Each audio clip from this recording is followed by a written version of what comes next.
نعمہ رضیہ کہتے ہیں جب گیدڑ کی شامت آتی ہے تو وہ شہر کا رخ کرتا ہے، مگر جب میاں کنجوس کی شامت آئی تو ان کی بیوی نے ان سے آموں کی فرمائش کر دی۔ میاں کنجوس کا اصل نام حامد خان تھا، مگر محلے کا ہر چھوٹا بڑا کنجوسی کی وجہ سے ان کو میاں کنجوس کہتا تھا۔ خیر، میاں کنجوس نے فرمائش سن تو لی، پھر بہت ہمت کر کے اپنے صندوق میں سے کچھ پیسے نکالے اور بہت شان سے اپنی جیب میں رکھ کر بازار کا رخ کیا۔ سب سے پہلے ایک آم والے کے پاس پہنچے اور دام معلوم کیا تو پتہ چلا 150 روپے کلو۔ یہ سنتے ہی میاں کنجوس کانوں کا ہاتھ لگاتے ہوئے بولا، ارے بھائی اتنے مہنگے، کچھ تو کم کرو۔ یہ سن کر آم والے نے جواب دیا، اس سے سستے لینے ہیں تو آگے جاؤ۔ میاں کنجوس فوراً آگے چل کر دام دریافت کرنے پر معلوم ہوا کہ آم 150 روپے کلو ہی ہیں۔ دام سن کر کنجوس میاں برا سا منہ بنا کر اس سے بولے، خدا کا خوف کرو، اتنے مہنگے آم بیچتے ہو، اتنا عمدہ مال سستا نہیں ملے گا۔ آم والے نے کہا۔ اب میاں کنجوس ایک اور آم والے کے پاس پہنچے۔ آموں کی حالت قابل دید تھی، پچکے گلے سڑے جن سے رس بہہ رہا تھا، ہزاروں کی تعداد میں مکھیاں بنا رہی تھیں۔ میاں کنجوس نے پوچھا، بھائی آم کیا کلو دیے ہیں؟ آم والے نے جواب دیا، سب سے سستا لگایا ہے، صرف 80 روپے کلو۔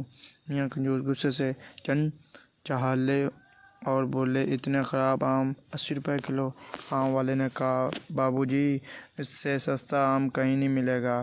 ہاں آپ کو مفت چاہیے تو وہ سامنے کنویں پر آم کا درخت لگا ہے، وہاں سے توڑ لو۔ یہ سن کر میاں کنجوس بہت خوش ہوئے اور بھاگے جا کر کنویں پر چڑھ گئے اور اچھل کر آم توڑنے لگے۔ اچانک ان کا پیر پھسل گیا اور میاں کنجوس کنویں میں جا گرے۔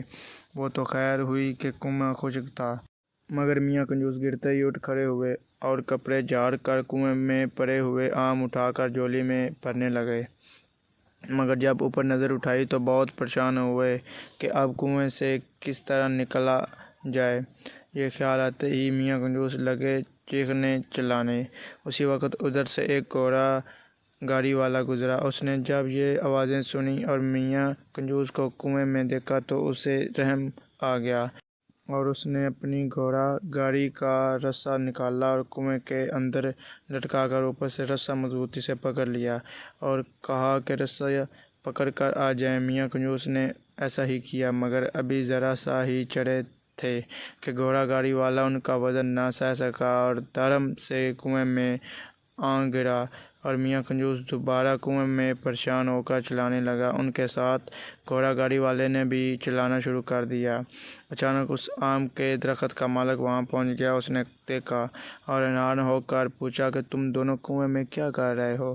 تب میاں کنجوس نے تمام بات اس آموں کے مالک کو بتائی۔ مالک نے کہا، اگر آپ مجھے 200 روپے دیں تو میں آپ کو نکال دوں گا۔ یہ سن کر میاں کنجوس نے 4 رونا 4 وعدہ کر لیا اور جب دونوں کو مالک نے باہر نکال دیا تو میاں کنجوس نے مجبوراً 200 کے نوٹ مالک کو دیے اور خالی ہاتھ گھر گئے۔